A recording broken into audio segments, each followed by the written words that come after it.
The Democrats are in an absolute panic as polls show 74% of the public believe that Trump destroyed Biden in the second debate. In this video, we're going to take a look at some debate highlights.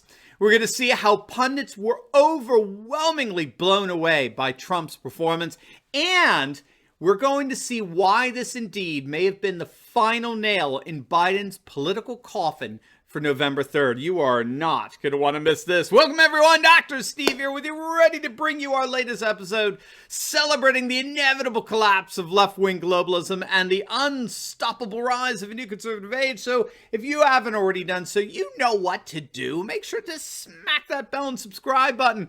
We'd love to have you as a regular part of our channel that focuses each and every day on optimism and encouragement in the midst of all the defeatist fake news spewed out by our mainstream media. But first, if you, like millions of others, are going keto, you know how hard the diet is to follow, cutting all those carbs, the wonderful bread and all. But now you can get all the benefits of elevated ketone levels, but without actually having to do the difficult parts of the keto diet, thanks to our sponsor, Keto Elevate. I use it myself. Put in my coffee every morning and it tastes great. Curbs my appetite for hours. Now, if you click on that link below, you can get your very first shipment of Keto Elevate on its way to you right now with a whopping 51% off the regular price. But don't wait, it is a limited time offer, so click on that link below and reap the rewards that Keto Elevate can bring to your life today. All right, so let's dive right in here. The final 90-minute presidential debate, of course, was held last night, moderated by NBC News White House correspondent Kristen Welker, who actually did a surprisingly decent job, relatively speaking, of course, certainly compared to the swamp creature Chris Wallace. She generally let Trump get his points in, cross-examine Biden and all, and the results were very, very different from the first debate. The consensus was overwhelming. Unless you were watching CNN or watching the Clown News Network, other than CNN, everyone recognized that it was a Trump blow-up. I mean, everyone. According to a WGN Snap poll, 74% of viewers believed that President Trump won the debate, while only 24% believed Biden won. I mean, that's a 50-point differential. Gang, I mean, that's a whole lot of Democrats who were admitting that Trump wiped the floor with Biden, okay? A 50-point differential is about as absolutely good as it gets. Even never-Trumpers were impressed. Megyn Kelly, formerly of Fox News and certainly no fan of Trump, tweeted out, "Trump won this debate handily. Biden wasn't a force at all. Trump was substantive, on point, well-tempered, definitely helped himself when it mattered most." Even one of the most obnoxious never-Trumpers, like David French, tweeted out, "The different tone is astonishing, so Trump can help himself, at least for a while, it seems." Pollster Frank Luntz held a focus group during the debate, and some of the words to describe Trump's performance were controlled, reserved, poised. This is Trump. Surprisingly presidential. Some idiot said con artist. But the words that were used to describe Biden were vague, unspecific, elusive, defensive. And again, probably that same idiot said grandfatherly. And I think the one and only Rush Limbaugh said it best when he tweeted out, "Winning, winning, winning." There really was no contest here, frankly. Even Democrat pollster Doug Schoen is admitting that. He saw Trump as the clear winner in the debate last night. Biden looked tired. He looked spent. He collapsed often into his nonsensical sputtering and incoherence. By contrast, Trump was amazingly on point, sharp. He was clear. He was focused. He was respectful. Right? You could see it in the body language. I mean, Trump stood straight, looked vibrant, healthy. Biden was slumped over. He grimaced to get his thoughts out.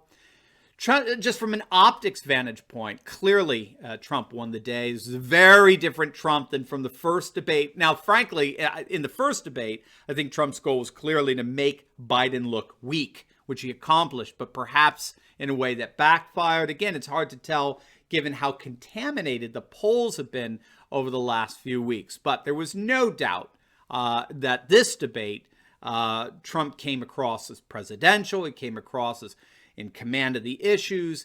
Again, sharp, clear, focused. And when he needed to be, he was merciless. Take a look. Told me that. Did your accountant Nobody tell told you you that. Excuse me. And it wasn't written. Whenever they write this, they keep talking about $750, which I think is a filing fee. But let me just tell you, I prepaid millions and millions of dollars in taxes.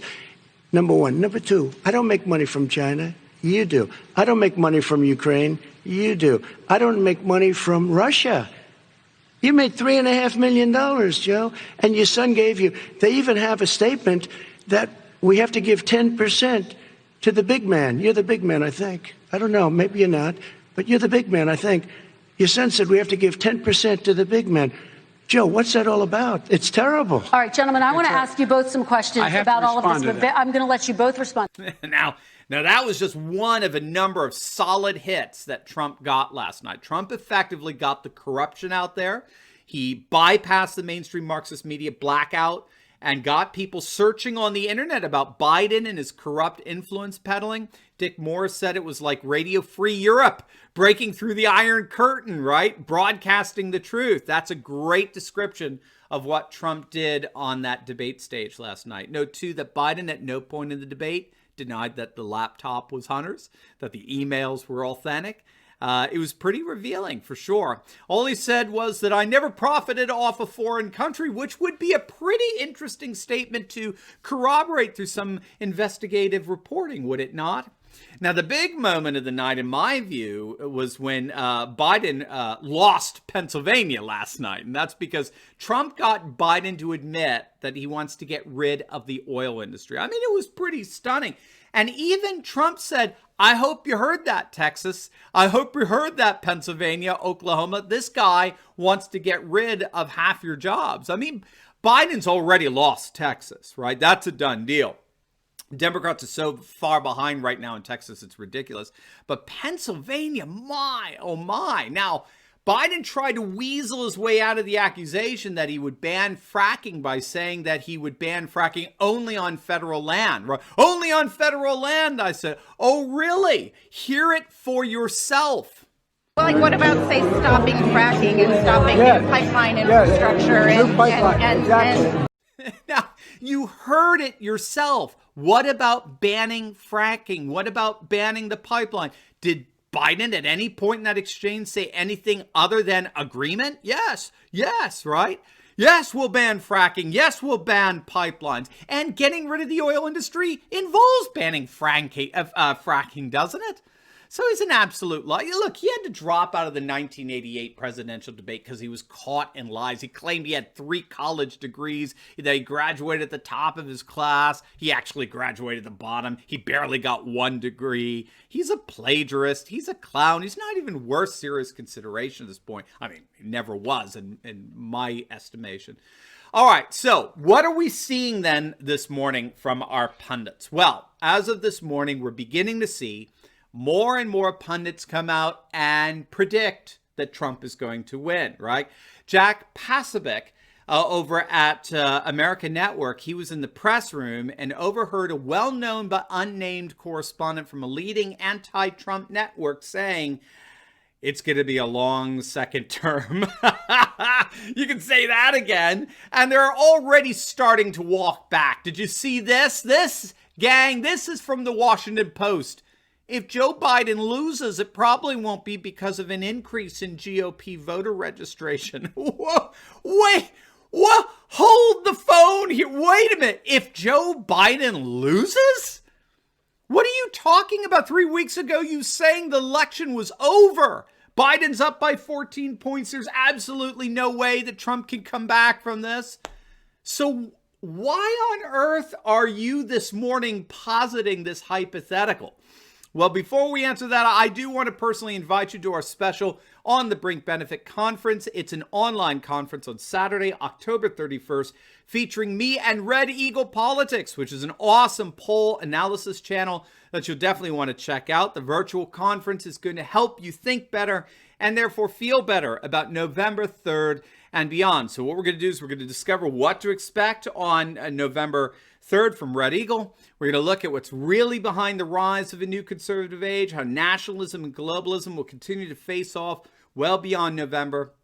and why nationalist populism is absolutely unstoppable in its battle with liberal left-wing globalism. Now, prices are going to go up, so do not wait. Make sure to register today for the On the Brink Benefit Conference, and I look forward to meeting you all virtually in just a few days. All right, so why are we seeing so many predicting a Trump victory as of this morning? Well, I think the answer to that is rather simple, and it's coming from two sides of the same coin, as it were. So first, everyone in the mainstream media knows their polls are bunk. Okay, I'm sorry. The technical term is inflated, right? Even the Biden campaign knows this, right? That's what the Daily Mail is reporting. Joe Biden's campaign manager warns Donald Trump can still win the election and cautions against complacency because numbers favoring the Democrat are inflated. Oh, isn't that interesting? I guess they just thought Trump would continue to lose support in view of these inflated polls, you know. I think they were going after the old, if you can't beat them, join them sentiment among voters. But alas, it was not to be, because you have the other side of the coin. And that's the polls showing Trump surging. According to the latest Investors Business Daily poll, Biden currently leads Trump by only 2 points, 48 to 46%, with a margin of error of plus or minus 3.2%. Which means that the election is a statistical tie. This is an astonishing surge because IBD had Biden leading by 9 points a couple of weeks back. That lead has been statistically wiped out. And then you have the Trafalgar poll that polls states rather than conducting national polls, and they have Trump leading Biden in Michigan. He's leading Biden in Florida by 2 points, and he's within striking distance in Pennsylvania. And after the debate, even Democrats are now starting to distance themselves from Biden, particularly this New Mexico congresswoman. Look at this.